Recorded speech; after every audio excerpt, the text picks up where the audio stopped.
और इंसाफ पसंद लोगों की ये जंग है। और जिस तरह से मैं देख रहा हूं कि हमारे बुजुर्गों के साथ नौजवान तबके के अंदर जो जोश और जज्बा है, उसके ऊपर मैं एक शेर पढ़ करके अपनी बात को शुरू करना चाहता हूं कि उकाबी रूह जब बेदार होती है जवानों में,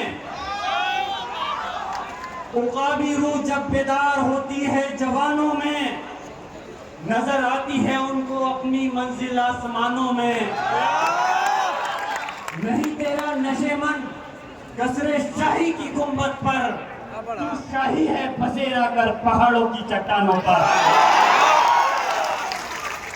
मुझे इस बात का एहसास है कि वक्त बहुत हो गया है और यकीनन इस गर्मी में आप लोग इकट्ठा होकर के इस बात की गवाही दे रहे हो कि ये जंग कितनी भी लंबी चले, लेकिन इंशाअल्लाह ताला आप लोग हार मानने वाले नहीं हो।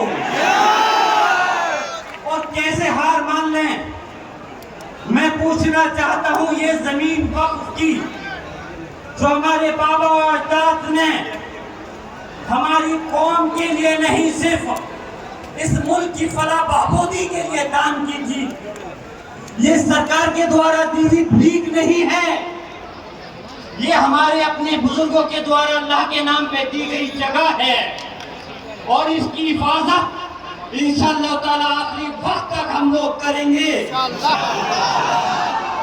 जब तक कि हम इस जंग के अंदर कामयाब नहीं हो जाते। मैं पूछना चाहता हूं कि इस जंग को लड़ने के लिए आप लोग तैयार हो? और याद रखना, हक और इंसाफ की लड़ाई में कभी डरा नहीं करते।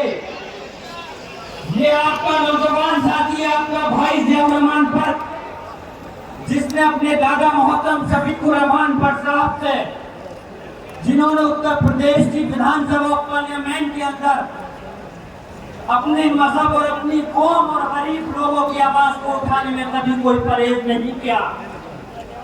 संभल जैसे कि अभी फरमा रहे थे नाज़मी साहब, ये संभल बहुत लंबे वक्त से चर्चा के अंदर है।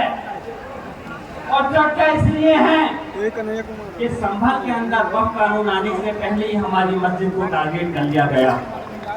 और जामा मस्जिद संभल की हमें ये याद रखना चाहिए कि सिर्फ बिहार या उत्तर प्रदेश या हिंदुस्तान नहीं, पूरी इस दुनिया, पूरे आलम के अंदर जहाँ कहीं भी मस्जिद है वो अल्लाह का घर है।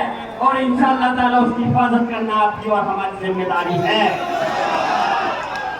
तो मैं न वहाँ की